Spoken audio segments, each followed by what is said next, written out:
Welcome to Disrupting Japan.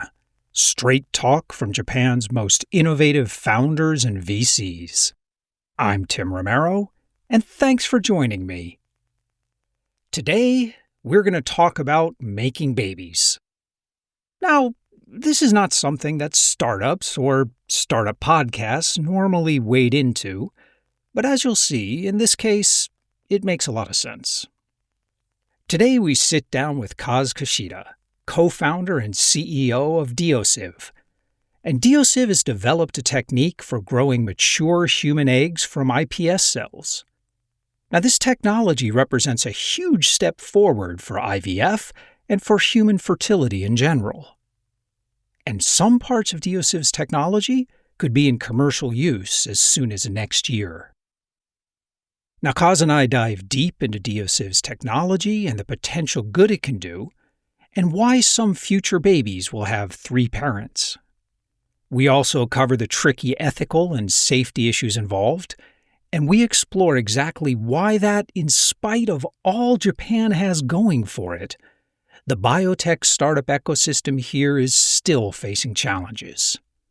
But Kaz tells that story much better than I can. So let's get right to the interview. So we're sitting here with Kaz Kishida of Dioseve, who's helping to address fertility by using stem cells to create fertilizable eggs. So thanks for sitting down with us. Thank you very much for having me. Now, I gave a very high-level description of what you do in the intro, but can you explain it a little better than I can? Okay, so our company has technology to induce iPS cells to another types of cells, including eggs and ovarian cells. Most of the cells are related to germ cells and reproduction. Well, this technique's not yet used in fertility treatments, right? But it's something in the future that holds a lot of potential. Right. Currently, in vitro fertilization, the success rate is still remarkably low. And sometimes the treatment journey is tough. But if we can deliver our product, say iPS cell-derived ovarian cells, then the IVFs will be more accessible and the success rate will be enhanced. So many women can have their children using our technology. So why would the success rate be enhanced from using these eggs produced from stem cells as opposed to eggs harvested from the women directly? So in the standard protocol of in vitro fertilization, the first step is to retrieve eggs from women. And then in many cases, those eggs are immature. And immature eggs can't be fertilized with sperm. So we can mature those immature eggs and we can make matured eggs which can be used for fertilization. So it directly enhances the success rate of IVF. Let me clarify that we have 2 technologies. The first one is create egg itself, but the other one is create ovaries, ovarian cells from iPS cells. Of course, if we create eggs, we can use those eggs for fertilization directly. But the other product, iPS cell-derived ovarian cells, that can support current in vitro fertilization procedure. And actually, I was surprised at how common IVF is in Japan. Yes.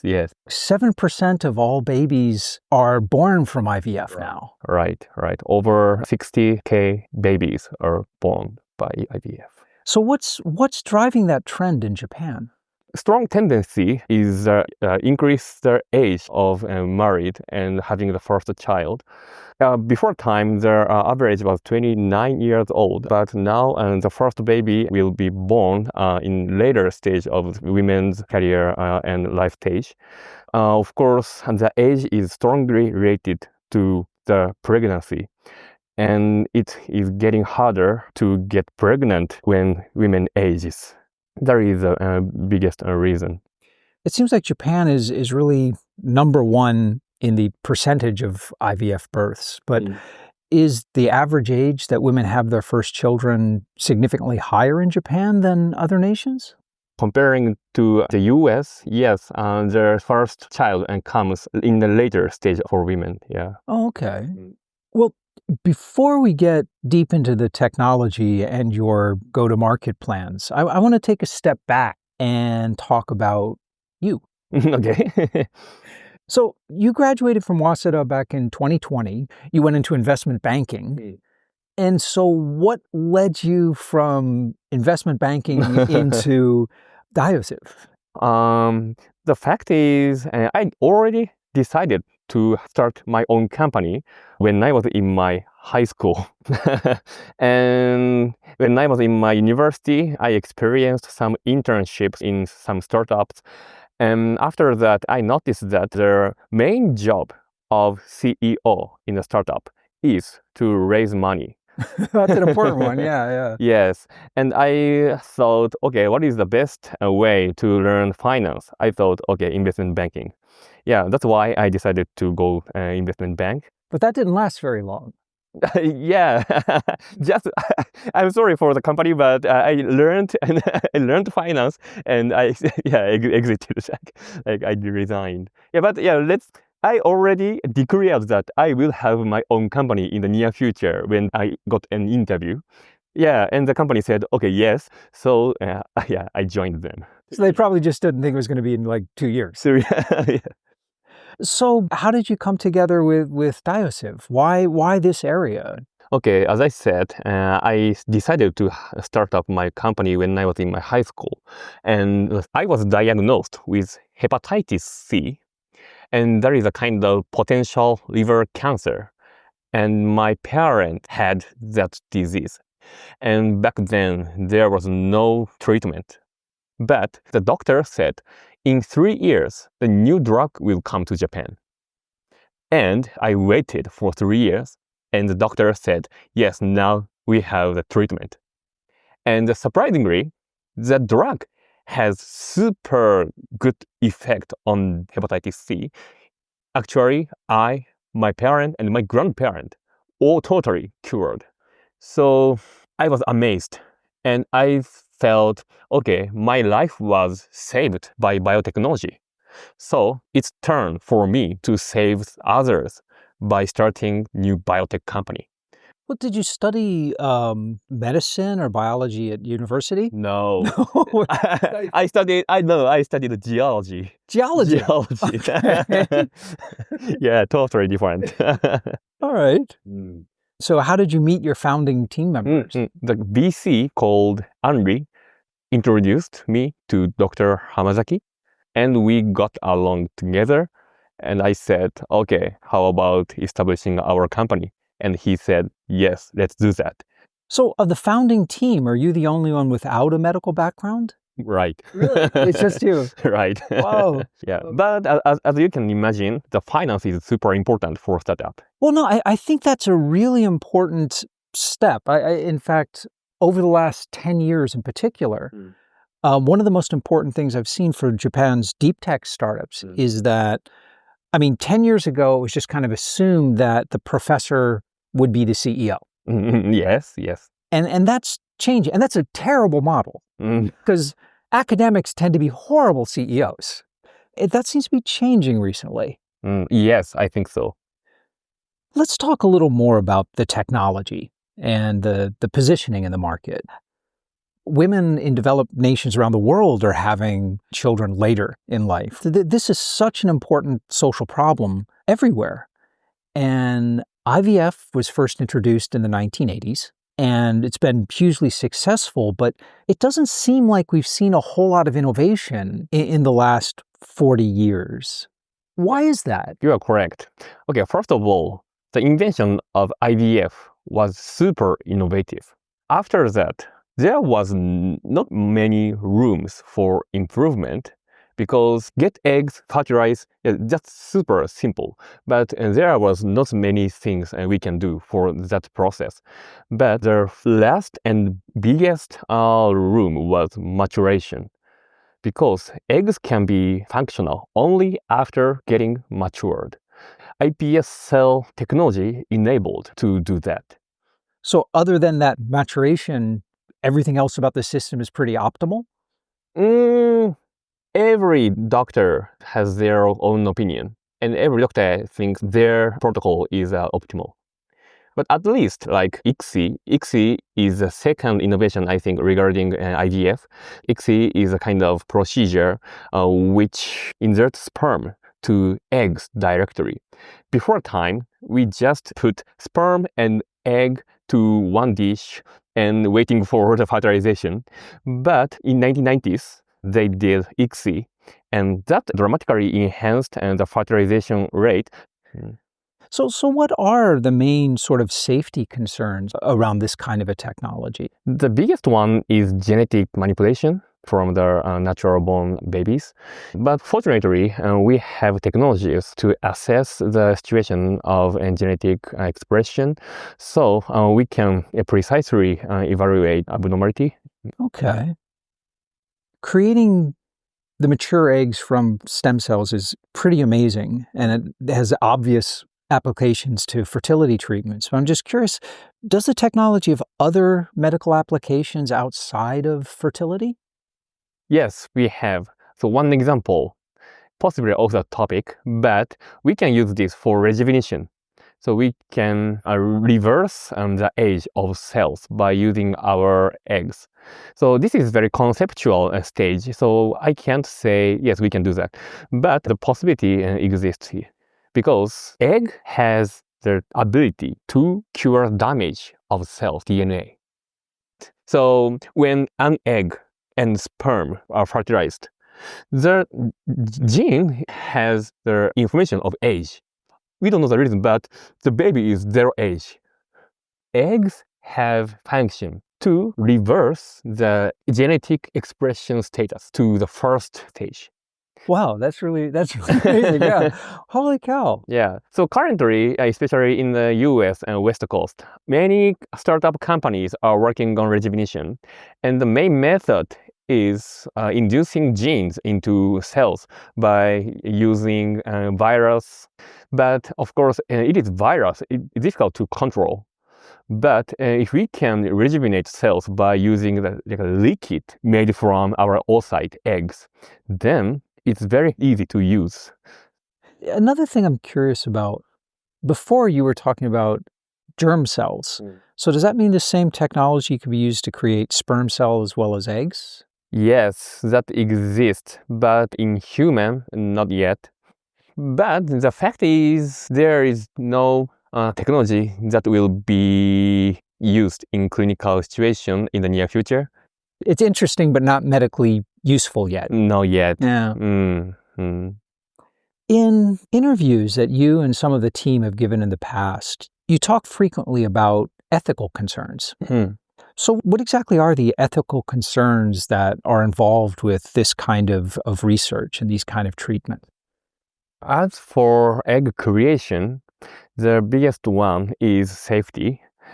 The criteria, if we apply this technology to clinical situation or not, is the balance of benefit and risk. And if the risk is too high, then we can't use it. And it's not easy to assure the gene expression is totally the same with a natural egg. So it is very provocative topic. But is that a matter of just efficacy, or is that an actual ethical question? Ethics is very close to safety, because the problem is if a baby was born, possibly the baby will have disorder, and who is responsible for that disorder? Possibly the baby, possibly the parent, but the person who will suffer is the baby. So problem is safety. Safety comes first. After that, possibly people will say, okay, if we can create eggs, women can have their baby regardless of their age. Possibly women in their 60s, but is it okay? So that kind of ethical issues will be raised. But I think the most important point is the safety of their baby. Now, I know that, well, there's certainly no international consensus on it. In the US, over the years, there's been a lot of people who are concerned about any research that involves stem cells. There's been recent international condemnation of some of the research in China that's been done on genetic manipulation. What's the general attitude in Japan towards genetic research and stem cell research in general? I have to say we are conservative. But fortunately, these days, the regulation is relaxed. So before time, we were not allowed to fertilize iPS cell-derived germ cells, like egg or sperm. But now the government about to admit that kind of research just for research use. And was that just because they weren't sure that it could develop safely? What was the ethical concern? The ethical concern is that the embryo, the fertilized eggs, is a potential baby. And can we create potential baby artificially? That is the concept of the ethical problem. And the point is, okay, we create artificial embryo and we will use this for research. And in 14 days, we need to destroy that embryo because that embryo can't be a child, right? So we need to destroy. So is it okay to do this just for research? So the government these days started to say, if we can get insight from that research, yeah, that's beneficial. And we can admit to create artificial embryo from iPS cell-derived germ cells. So there is progress in terms of ethics. Looking forward, not only from a research point of view, but from a corporate go-to-market point of view. So this is a long road to walk here. So what do you see as the main steps you need to take to bring this to market? The market we are aiming to launch our technology is UK. Why UK? Historically, UK has led reproductive treatment industry. Yeah, the first IVF was conducted in the US. And after that, in 2015, they conducted mitochondrial replacement therapy. So if woman has mitochondrial disease, the eggs also have not ideal mitochondria in their eggs. Mm-hmm. And mitochondrial disease will be inherited to their baby. But we can replace the mitochondria with other normal, healthy mitochondria. Then the baby won't have mitochondrial disease. But the problem is that means the baby have three parents. Three parents, right? One father and one mother and one mitochondrial donor mother. So it's ethically problematic. Yeah. Yeah. And many people said it's not acceptable. But the UK government said, okay, people did that in mice and monkeys and no disorders. Okay, there are many people suffer from mitochondrial disease. Why not we use this for human? And the government officially admitted mitochondrial replacement therapy, MRT, as a law. So the progress is huge. So yeah, historically, the UK has led the industry. So I think UK is the best place to realize our technology. In terms of identifying a market, that makes total sense. Yeah. It might be the only market ready for it now, but Dioseve, as a company, what are the steps you have to go through before you can bring this to market? We can't directly dive into the egg creation market. We need to take steps. And the first step is to create ovarian cells and deliver healthy children. And after earning credit from doctors all over the world, we have right to work on egg creation. At that time, we will be prepared for many data about safety. The ovarian cell creation, would that be in support of traditional IVF treatments? Yes. It is a supporting cell, but not just support, but alternate all the IVF procedure. Because current IVF entails very tough treatment journey, injecting hormone every day for 10 days, and more than 6 times they need to go to hospital. But we can deliver our artificial ovarian cells. The patients don't need to use their ovaries. They can use our created ovaries to mature eggs. So they don't need to get hormone injection. We can reduce more than 80% of hormone injection. So How many years out is that? Yeah, we are aiming to commercialize this next year. Next year? Yes. That would be amazing. I mean, but don't you have to go through several stages of clinical trials and things? No. Not in Japan. We already consulted with PMDA, and they said our product is not the medicine, but medium. All right, it's all outside the body. Yeah, right. Oh, right, of course. Right, okay. Yes. But of course, we have to assure safety by ourselves. So we are planning many experiments, and we will conduct this step by step. Oh, fantastic. So the plan is to build up both reputation and income through the ovarian cells market, and that'll give you the time and the credibility to build up the newer, more challenging and experimental. Right. Egg maturation industry and market is huge. We can alternate all IVF procedure. Yeah, especially for developed countries. In global, there are 3 million IVF cycles annually, and we can alternate all the IVF procedure. So the market is huge.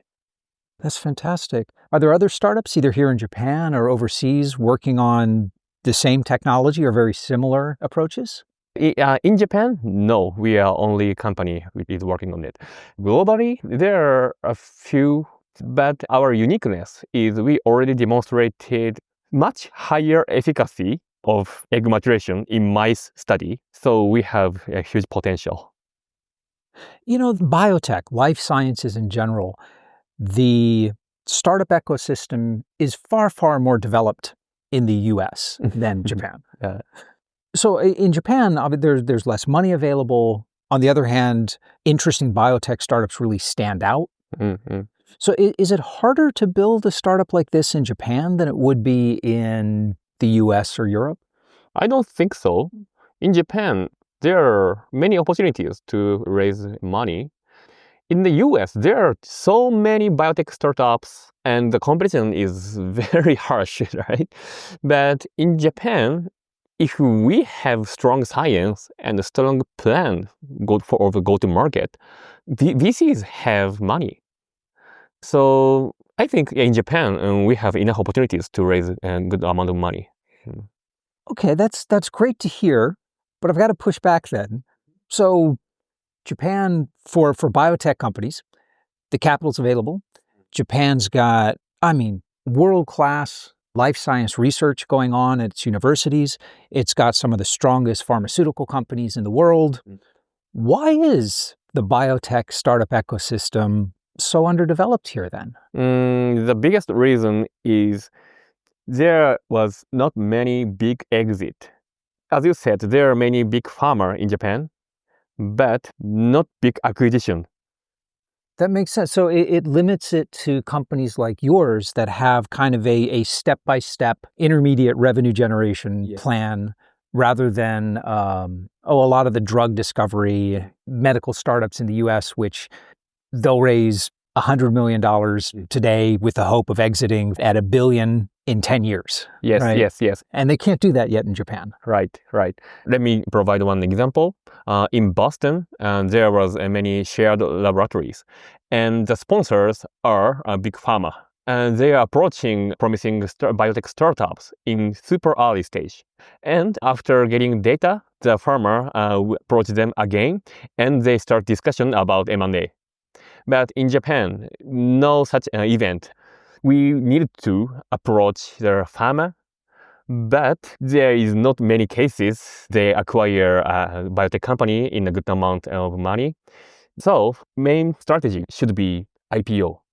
But as you know, the market in biotech industry is not ideal, and it's not easy to raise money public offering.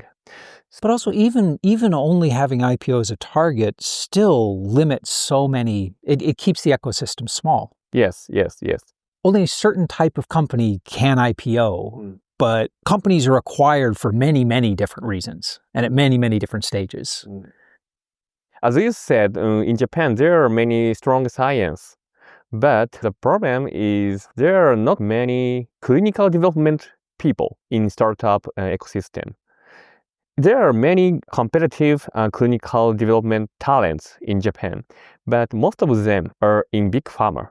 And not many of them come to startup industry. Yes, this is something I think we're seeing only the beginning of it now in more traditional industries, where you get this cross-pollination of people who not only leave big enterprises and go to startups, but then go back, right? That's once you get that full cycle, you can really get some innovation happening. Yeah. But the situation is improving now. I think so too. Yes, because we can pay a high salary because the available capital from VC has been increasing, so we can pay a salary. But actually, I've noticed this new building. Mm-hmm. There's an awful lot of small life sciences startups and offices here. What is this place?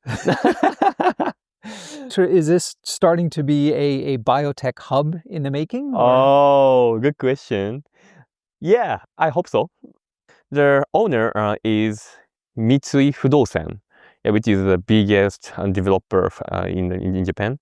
Their concept is to make biotech hub in several places in Japan. And Shinkiba is one of them.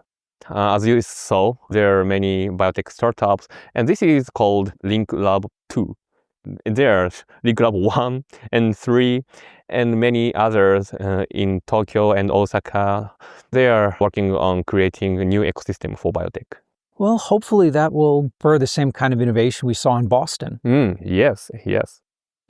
Do you think Japan is slower to accept new medical treatments? You mentioned before that it's very conservative on ethical concerns, but do you think Japan is slower to accept new medical treatments and technology than the US or Europe? I think so. Is that a bad thing? Is that a good thing? Economically, bad thing. Of course, technology innovation will happen after many try and errors. And we can't try. Of course, no innovation will happen. So that is a big dilemma. In the US, many mistakes, but sometimes they can accept it is a required step for innovation. But in Japan, we call the situation zero risk symptom. There is no motivation for ethical committee or such kind of people for granting approval for that kind of new technology. Yeah, if we fail, then the approver will be accused. That certainly slows down innovation. Yes. But that culture is across so much of Japanese society, I think. So. Hey, well, listen, Kaz, before I let you go, I want to ask you what I call my magic wand question. And that is, if I gave you a magic wand and I told you that you could change one thing about Japan, anything at all, the education system, the way people think about risk, the way new medical technologies are approved, anything at all to make it better for startups and innovation in Japan, what would you change? People think we need to follow others. The culture should be changed. How do you want to see it changed? Being different from others is the strength, and their own perspectives or own dream can be pursued by anyone. Everyone can have their own dream, and they have right to do that. But sometimes those people think, if we do this, possibly the other person would think he's a nut or something like that. Yeah. So that made them hesitate to do a new thing. But there is the foundation that made lost 30 years in Japan. I think so, but also when we look at Japanese innovation, I think if you look at the most innovative time in Japanese, modern history, so the 60s and 70s, Japanese industry just revolutionized automobiles and watches and cameras and machine parts and just everything. But the pressure to conform in the 60s and 70s was much stronger than it is today. So is it just the ability to be independent, or is there something deeper about innovation? Is something else that either can accelerate or hold back innovation in Japan? That's a super interesting question. From my perspective, in like 1960s and 70s, the main field is hardware. Yeah, of course, Japanese are good at making something. We have strong workforces, so we have resources to innovate something. But in current time, the situation is totally different. Yes, we have expensive labor cost and not many laborers comparing to other countries. We needed to win in software in this generation, but software is not hardware. So it was difficult for Japanese people to utilize our strengths in that industry. Well, and I think also it gets back to a point you made before about the type of innovation we need in software or in medical sciences requires a lot of failure and a lot of rapid iteration and changing, which is different from the type of innovation in hardware. So yeah, maybe that's tied up with the ability to go do your own thing requires a tolerance and respect for failure as well. I think that's right. And now the failure can be accepted by others. Before time, it was difficult, but I feel that failure is an experience. Do you feel that also in Japanese society, people are being encouraged to kind of follow their dreams more, or at least being more tolerant of people who are following their dreams more than they used to? I think so, especially for Gen Z. Yeah. We have an employee, he's now 68 years old, and he said before time, if the boss said something, it's mandatory, right? But for Gen Z, possibly they will say, why I need to do this? Yeah, so very opinionated person will do something different from others. Well, that's good. That's encouraging. Yes. Hey, well, listen, Kaz, thanks so much for sitting down. Thank you very much. It was very enjoyable. Yeah. And we're back. Japan's biotech startup ecosystem has the potential to be so much bigger. There's world-class fundamental research being done here, a deep pool of highly specialized talent, and VCs who recognize this and are willing to invest. But as Kaz pointed out, there are two big things holding Japan back right now. First, most of that specialized talent is employed by big pharma, and so far, few of them are leaving to start or to join startups. Second, creating world-class biotech startups requires a lot of long-term capital. And large amounts of patient capital, well, that only arrives when there is a real potential for very large exits. And we don't really have that in Japan today. The good news, however, is that both of these problems are very solvable. The first, of enterprise talent moving to startups, well, that's already happening. Now, as Kaz mentioned, we don't see much of it in biotech just yet, but we're seeing more and more of it across other industries. The trend started in services and software, but every year, more and more Japanese industries are seeing their top talent jump out of the enterprise and into startups. Now, this trend will eventually become common even in conservative industries like energy and life sciences. The second thing holding biotech back in Japan, however, the lack of high-value exits, well, that's not something that will be solved by the ecosystem, but by the biotech founders themselves. Multi-billion-dollar IPOs do happen in Japan, but they tend to be corporate spin-outs or large, successful private companies rather than startups. Now, this might change eventually, but not soon. And startups certainly can't wait for it to happen. But founders can already solve this problem by thinking globally. The global market is much bigger than Japan, and it's very common for successful non-US startups to IPO in the US. Investors don't care where the big exits happen, as long as they do, in fact, happen. So yeah, Japanese founders need to go global. And biotech, more than most, is a global industry. All us humans pretty much have the same parts and work the same way and have the same problems. It's a perfect go global market. And you know, the more I talk to the new generation of Japanese founders like Kaz, the more the Japanese startup ecosystem today reminds me of Silicon Valley in the mid-2000s. After the dot-com crash, things got a lot harder for founders. Naturally, VCs were still investing. There was still plenty of money available, but you had to work for it. Rounds were smaller, and investors pushed more aggressively for a clear path to profitability. Starting a startup was riskier in that era. Both the public and customers were far more skeptical. Back then, startups were still the underdogs. I mean, raising enough capital to outspend enterprise competition was simply not an option. Also, most founders had a personal reason for starting a startup in that environment. I mean, of course, everyone wanted to get rich. Don't let anyone tell you otherwise. But they wanted to get rich on their terms, and in a way that made things better for everyone. Sadly, that sentiment's considered rather naive in Silicon Valley today. Today, San Francisco's startup culture has become a lot like New York's financial culture, but with a more casual dress code.